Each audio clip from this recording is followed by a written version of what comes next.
Mesdames et messieurs, bonjour, bienvenue à ce journal. Cela fait 50 ans, jour pour jour, que l'ex-premier ministre congolais Patrice Lumumba a été assassiné. Cet homme rêvait d'une Afrique nouvelle, libre de l'emprise coloniale, mais il l'a trouvé sur son chemin des colons. Le reportage de Mamboabé.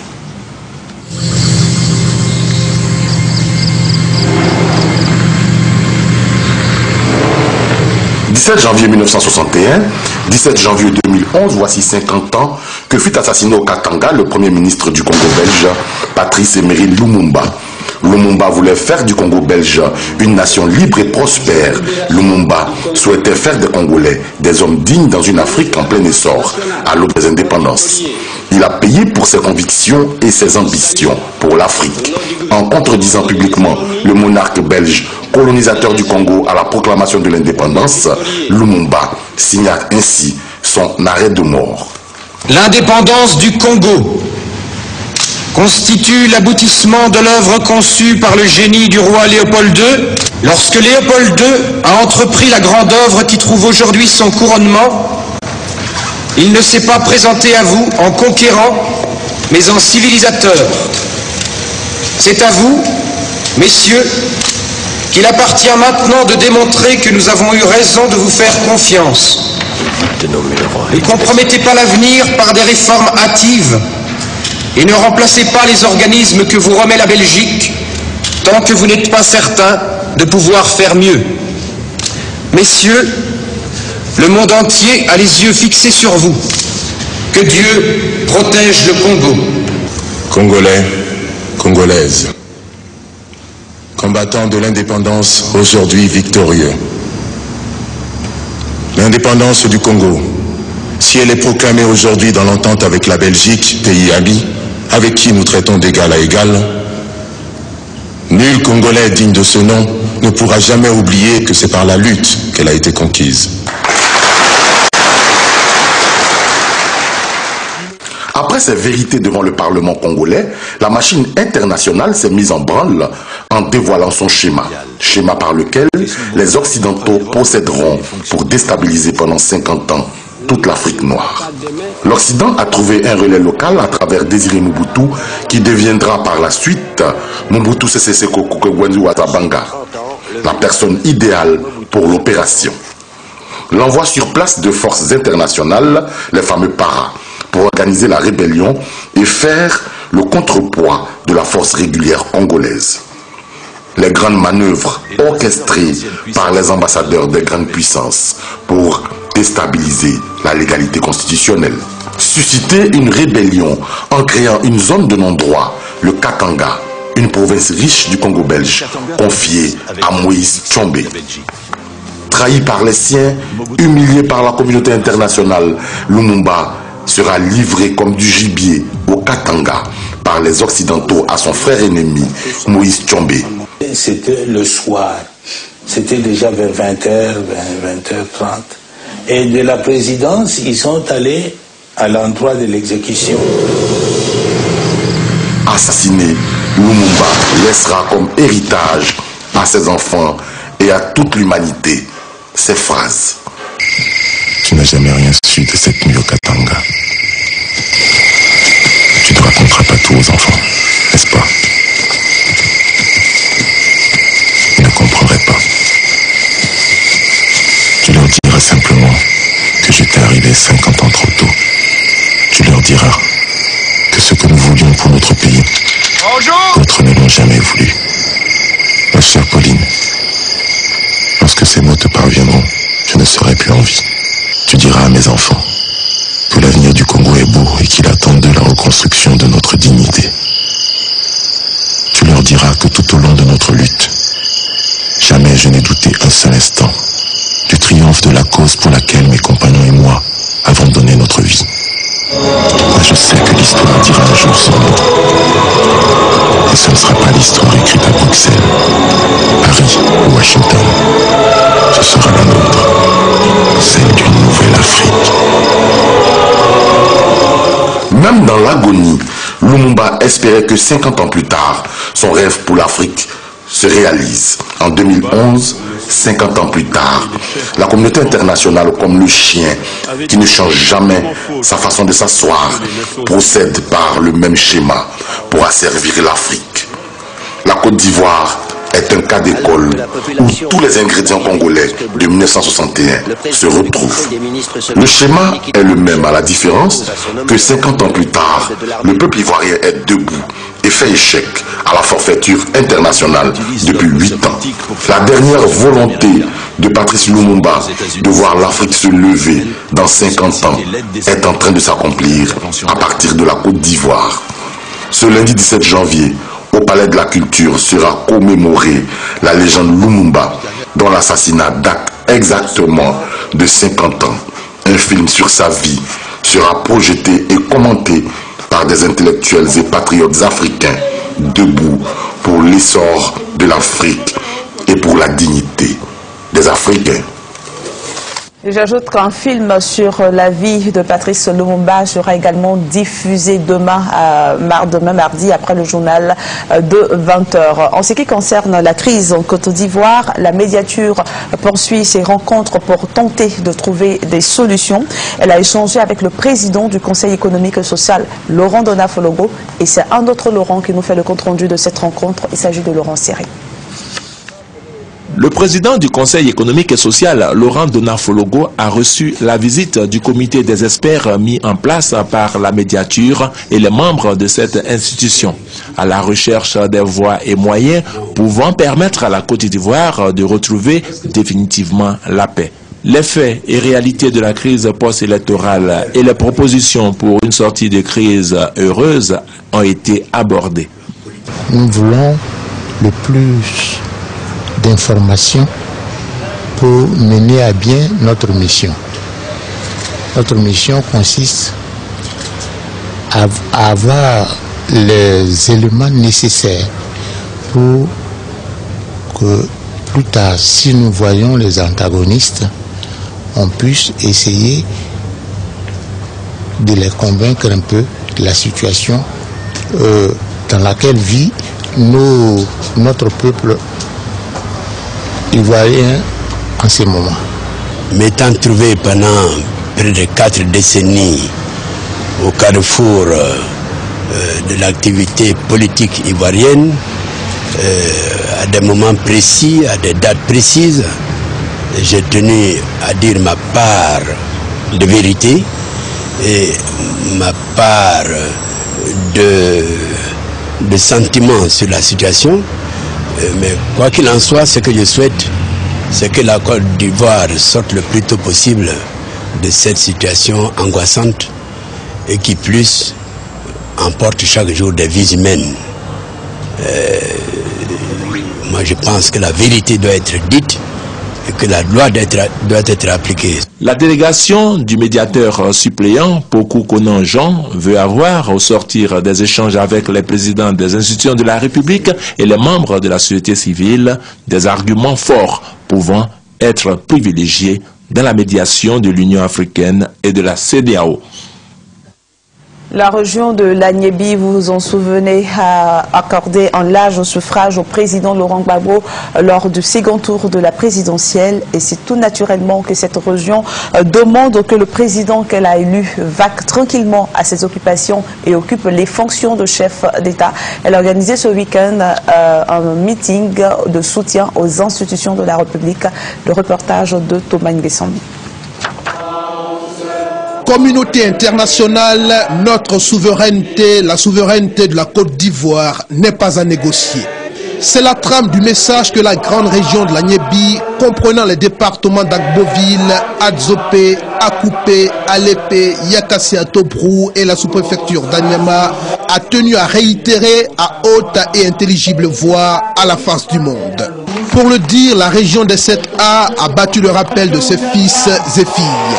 Cadres, chefs traditionnels, femmes, jeunes et vieux ont relevé le défi de la mobilisation pour battre en brèche toutes sortes d'allégations qui foulent aux pieds les lois et aspirations ivoiriennes. Ce grand rassemblement ce matin de toutes ces populations, de ces grandes régions, est pour crier à la face du monde que trop c'est trop qu'il faut cesser d'infantiliser le peuple ivoirien, il faut cesser d'infantiliser les peuples africains, que notre terrain, la Côte d'Ivoire, notre pays, la Côte d'Ivoire, n'est pas un terrain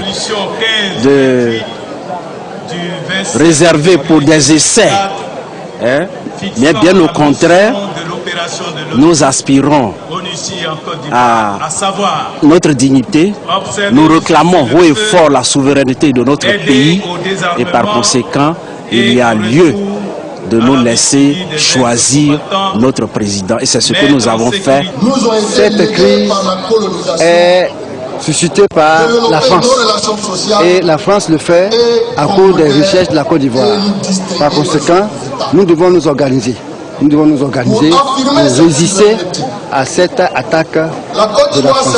C'est le président Laurent Gbagbo qui a gagné ces élections et nous avons organisé cette manifestation pour le soutenir dans les moments difficiles qu'il traverse, que la Côte d'Ivoire traverse avec lui, et lui dire que nous sommes là. Parce que c'est notre région qui l'a voté à plus de 80%. Je demanderai aux Ivoiriens de vaquer à leurs occupations et de laisser les politiques gérer les questions politiques. Comme le président l'a dit, cette crise est une crise politique et elle ne peut se régler qu'au plan politique.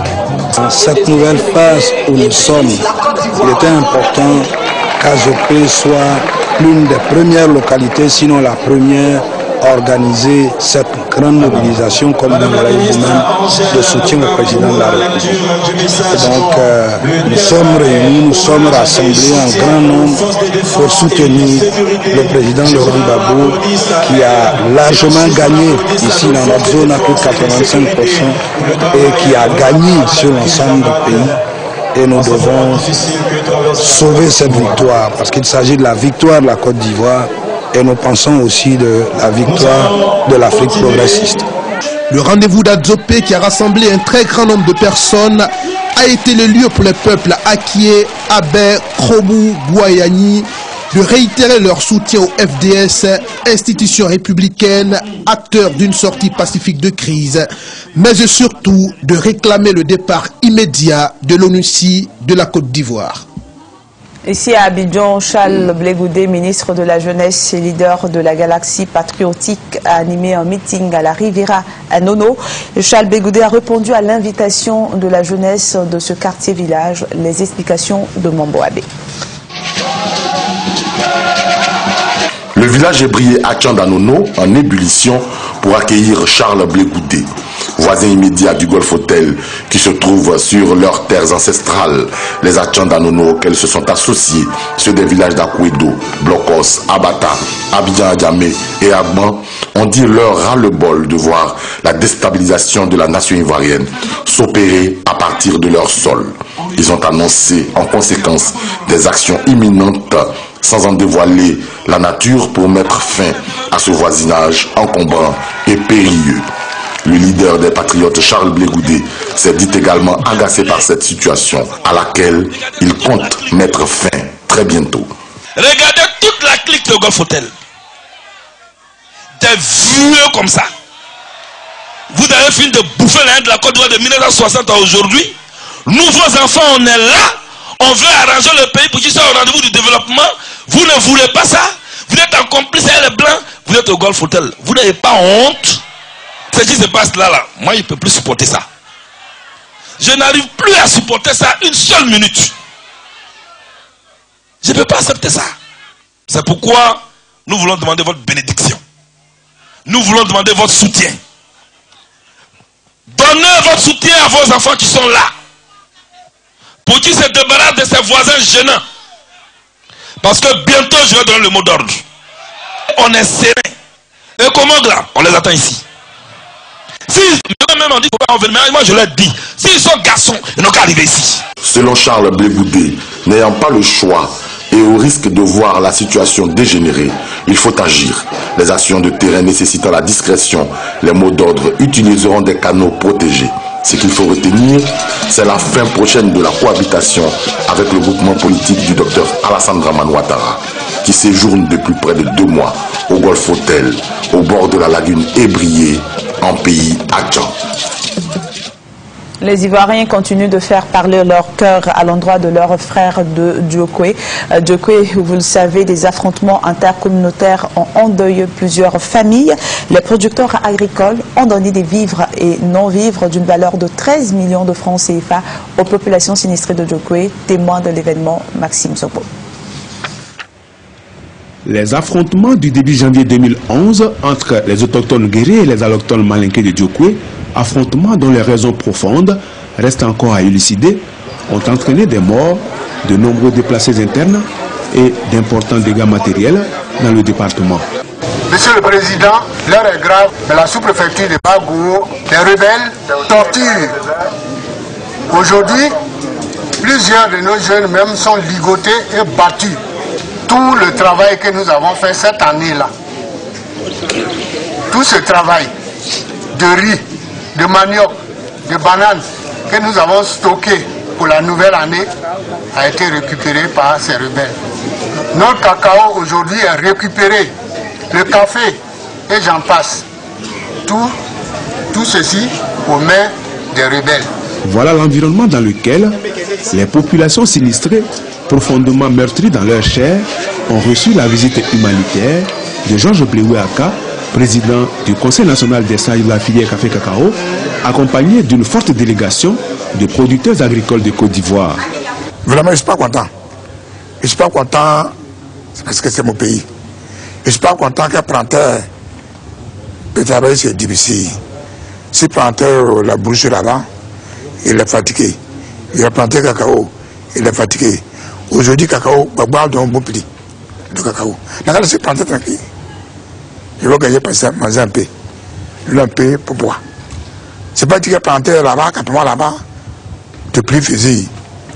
Ou bien machette, chercher planter. Pendant cacao, c'est pas pour planter là. Pendant cacao là, vendu ailleurs, dans tout pays. C'est pas non. Quand tu connais Dieu, quand tu as dit Dieu, je veux Dieu. C'est pas dire qu'elle m'a appelé couteau ou bien machette. Fait beaucoup de gagner l'argent. Dieu n'a pas content ça. 10 tonnes de riz, 110 pièces de pagne, 150 cartons de savon, 60 cartons de sardines, plus 1 500 000 francs en espèces, le tout évalué à 13 500 000 francs. C'est le don fait par Blewé-Aka aux populations de Djokwe. À Djokwe, où le préfet du département, Boni Animel, les élus et cadres, ainsi que les forces de défense et de sécurité, œuvrent à ce que toutes les communautés se rapprochent, afin que le plus rapidement possible, la convivialité renaisse dans la ville. Cet appel à la solidarité de la coalition des associations des jeunes de la région des 18 montagnes, une coalition qui a aussi décidé d'apporter son soutien aux populations sinistrées de Djokwe. Elle a animé ce vendredi une conférence à laquelle a pris part Laurent Seri. Les affrontements intercommunautaires les 3, 4, 5 et 6 janvier dernier à Djokwe ont fait de nombreuses victimes et des milliers de déplacés. La coalition des mouvements et associations de jeunes de la région des montagnes pour le président Laurent Gbagbo, comme JMG, a lancé une opération pour recueillir des dons et soulager les familles des victimes et les déplacés internes. Le leader des associations et mouvements de la région des 18 montagnes, Évariste Yaké, a annoncé une mobilisation de fonds et de vivres et produits de première nécessité destinés aux sinistrés de Djokwe. À cette conférence de presse pour lancer l'opération humanitaire à Djokwe, la coalition des mouvements et associations de la région des 18 montagnes a réaffirmé son engagement pour le respect de la souveraineté et de la légalité constitutionnelle en Côte d'Ivoire. Les leaders et cadres responsables des mouvements et partis politiques de la majorité présidentielle ont invité les Ivoiriens à l'union et à la solidarité pour sortir de la crise post-électorale. Et à la suite des événements de Djokwe, les écoles sont restées fermées, ce qui inquiète l'association de la jeunesse estudiantine et scolaire du département de Djokwe qui interpelle ici les pouvoirs publics.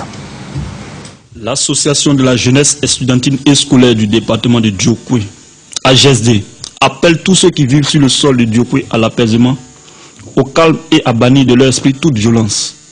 C'est le lieu ici pour nous d'interpeller l'État de Côte d'Ivoire, l'opinion nationale et internationale sur la situation très préoccupante de l'école à Djokwe, qui doit être réouverte afin d'éviter une année blanche aux innocents élèves de ce département. Et même si ces élèves devaient reprendre le chemin de l'école, dans quelles conditions cela se fera-t-il, vu que ces derniers ont vu tous leurs effets scolaires partir en fumée?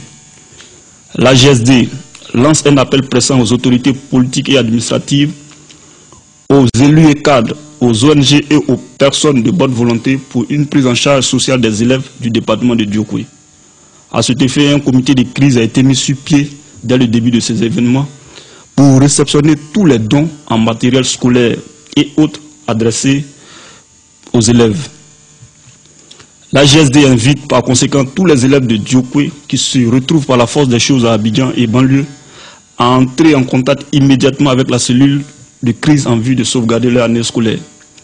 Cette cellule est joignable au numéro suivant: 02 46 16 38 01 54 04 91. Un proverbe ouest dit, et je cite: quel que soit le massacre subi par les poissons, ils ne disparaîtront jamais totalement du marigot. Que Dieu bénisse la Côte d'Ivoire. Pour le bureau de la GSD, le président Nyonsio Mangueï Arthur. Et puis cette déclaration maintenant de la CONARECI, il s'agit de la Coalition nationale des résistants de Côte d'Ivoire. Elle demande à la jeunesse de maintenir allumée la flamme de la mobilisation. Des forces rétrogrades réunies derrière la France et les États-Unis manipulent l'ONU et orchestrent le terrorisme dans notre pays. Et depuis lors, les Ivoiriens qui avaient espéré avoir la paix n'ont plus la paix et nous nous retrouvons dans une nouvelle situation de guerre. C'est pourquoi la Coalition nationale des résistants de Côte d'Ivoire invite les Ivoiriens à rester unis et soudés derrière le président Laurent Gbagbo. La Coalition nationale des résistants de Côte d'Ivoire invite les Ivoiriens à continuer à défendre la patrie comme ils l'ont fait depuis 2002 et voudrait, par cette occasion, réaffirmer son soutien indéfectible au président de la République. Et la Coalition nationale de Côte d'Ivoire invite la jeunesse ivoirienne dans son ensemble à se tenir prêt. Nous ne saurions continuer à tolérer que les rebelles tuent impunément les Ivoiriens, tuent nos forces de l'ordre, et nous voulons en profiter ici pour nous incliner devant la mémoire de tous ceux qui sont tombés au front. Réaffirmer le soutien indéfectible de la CONARECI des jeunes de Côte d'Ivoire et sa dignité devant notre armée, devant nos forces de défense et de sécurité qui continuent de défendre la souveraineté de la Côte d'Ivoire. La Coalition nationale des résistants de Côte d'Ivoire invite le peuple ivoirien à être dans un élan de combat pour notre dernière ligne sur la victoire, notre dernière ligne en allant vers la souveraineté totale de la Côte d'Ivoire. La crise a une incidence sur l'économie, mais la contrefaçon également. Et pour faire face à celle-ci, consommateurs, douaniers et opérateurs économiques se sont retrouvés à un séminaire. Le reportage est signé Laurent Serré. Les travaux en atelier ont permis aux participants, opérateurs économiques, douaniers, journalistes et consommateurs de comprendre et mieux appréhender les dangers et les conséquences engendrées par les produits contrefaits. Plusieurs conférenciers ont exposé sur la nécessité de combattre ce fléau avec détermination et l'implication de l'État pour sauvegarder la santé des Ivoiriens. La consommation des produits contrefaits provoque de graves maladies bucco-dentaires et d'autres complications, comme c'est le cas ici chez cet enfant atteint du cancer de la peau suite à l'utilisation de dentifrice contrefaits. Pour mener le combat, il faut d'abord soi-même savoir les raisons qui motivent ce combat. C'est pour cela que nous voulons donner les armes, les éléments nécessaires à nos partenaires de FDS pour nous aider dans la lutte contre la contrefaçon.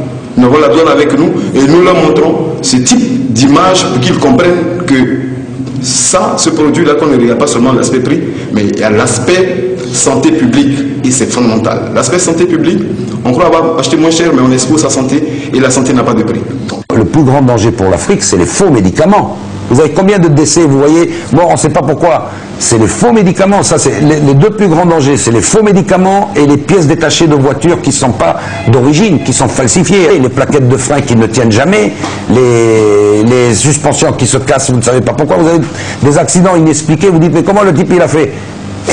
C'est les pièces détachées. Ça, c'est un très grand danger. Les produits cosmétiques qui sont fabriqués et qui contiennent de l'hydroquinone. Oh, déjà, ça fait longtemps, ça fait plus de 10 ans que l'hydroquinone est interdite de vente. L'hydroquinone, là, agit sur les reins, agit sur le foie, donne des cancers de peau, des cancers des seins. Mais voyez nos populations féminines, elles sont en train de se dénaturer, elles se tuent sans le savoir. Intervenant dans le domaine du textile, Sangaré Karim, directeur de la lutte contre la contrefaçon, a fait un exposé mettant en relief les difficultés qui sont les leurs. Dion Timothée a, au nom de l'industrie du sucre, exposé sur la mauvaise qualité de ce produit contrefait qui fait perdre 35 000 tonnes par an à l'industrie du sucre de Côte d'Ivoire. La protection des produits ivoiriens était au centre des débats. Les experts ont invité les opérateurs économiques à identifier leurs produits. Nous avons vu de nombreux exemples de produits qui nous sont montrés et à l'œil nu, finalement, même pour les experts, c'est pas facile de faire la différence entre un produit authentique, un pagne, une pâte dentifrice, etc. Donc, en apposant ces scellés de sécurité-là qui sont indestructibles, qui sont infalsifiables, eh bien, on permet aux consommateurs ici en Côte d'Ivoire de faire la différence et finalement de choisir le bon produit pour leur propre sécurité. L'Organisation mondiale des douanes OMD demande aux États membres d'élaborer une législation type destinée à aider les gouvernants à mettre au point une législation qui accorde à leurs autorités douanières des prérogatives propres à combattre la contrefaçon et la piraterie dans le cadre des atteintes aux droits de la propriété intellectuelle. Rencontre entre Christine Nebou-Adjobi et Djedji Amondi Pierre, le ministre de la Santé et le gouverneur du district d'Abidjan ont parlé du renforcement de leurs relations pour améliorer la santé des populations. C'est sa première rencontre avec le gouverneur du district d'Abidjan depuis que Christine Nebou-Adjobi a en charge la santé et la lutte contre le sida dans le gouvernement Akembo. Djedji Amondi Pierre a traduit à la ministre de la Santé et de la lutte contre le sida toute la détermination du district d'Abidjan à accompagner le gouvernement à travers son ministère, à apporter son entière collaboration. Collaboration qui se décline en construction de structures sanitaires à base communautaire, réhabilitation de centres de santé, de dons en médicaments, de matériel et d'équipements médicaux des hôpitaux. Le district d'Abidjan a reçu les félicitations de la ministre de la Santé et de la lutte contre le sida. Les collaborateurs du gouverneur Djedji Amondi Pierre aussi. Toutefois, le district a relevé que bien souvent, les autorités ministérielles brillent par leur absence aux cérémonies solennelles d'inauguration organisées par la structure. Avec cette collaboration district d'Abidjan, ministère de la Santé et de la lutte contre le sida, qui se renforce d'année en année, le gouverneur Djedji Amondi Pierre souhaite que, sous la ministre Christine Nebou-Adjobi, cette situation d'absence relevée des autorités du ministère de la Santé aux cérémonies soit corrigée. La journée de la solidarité a été célébrée ce vendredi au Conseil économique et social. Cette 5e journée de la solidarité était consacrée à l'enfant handicapé. Les explications d'Ami Kanga. La 5e édition de la journée de solidarité en faveur des enfants handicapés se définit comme une journée d'amour et de partage.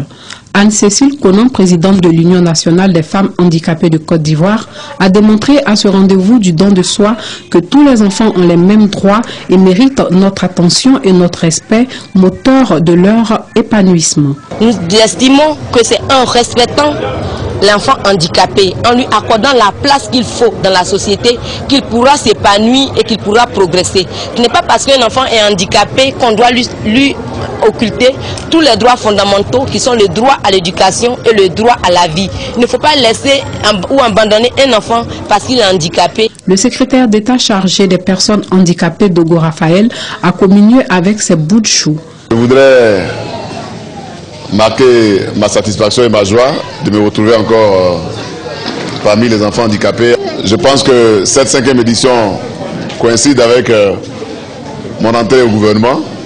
Donc comme quoi les enfants handicapés apportent la bénédiction. Amen. Donc je voudrais dédier à ces enfants-là cette nomination, que Dieu permette que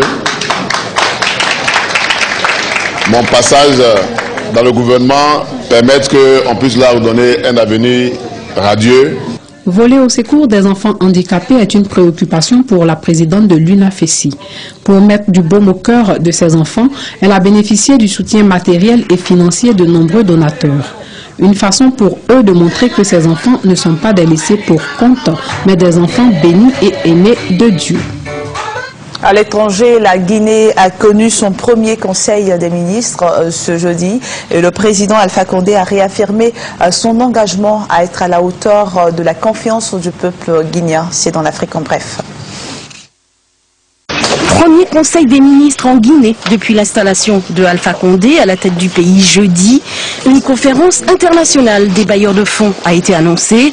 Un délai d'1 mois a été donné aux débiteurs de l'État pour qu'ils payent leurs dettes. Un recensement du patrimoine de l'État a été lancé.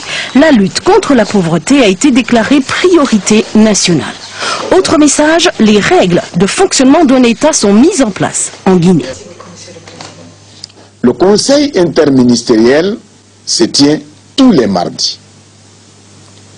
Quant au conseil des ministres, il aura lieu tous les jeudis à partir de 10 heures précises. Les premiers chantiers du gouvernement, les secteurs de l'eau, de l'électricité et de l'éducation. La directrice générale de l'UNESCO à Kinshasa vendredi, Irina Bokova, a assuré la République démocratique du Congo de son soutien dans la préservation de ses parcs. 5 parcs congolais, dont 4 à l'est du pays, sont classés au patrimoine mondial, mais ils ne bénéficient pas de mesures de conservation du fait des conflits armés notamment. En bref, le gouvernement d'union nationale est attendu aujourd'hui en Tunisie, 3 jours après la fuite du président Ben Ali, chassé du pouvoir par un mois de contestation dans la rue. Ben Ali, qui s'est réfugié, vous le savez, en Arabie Saoudite, a été lâché par son ami la France. C'est la fin de cette édition. Merci de l'avoir suivi. Prenez soin de vous et surtout, gardez l'espoir.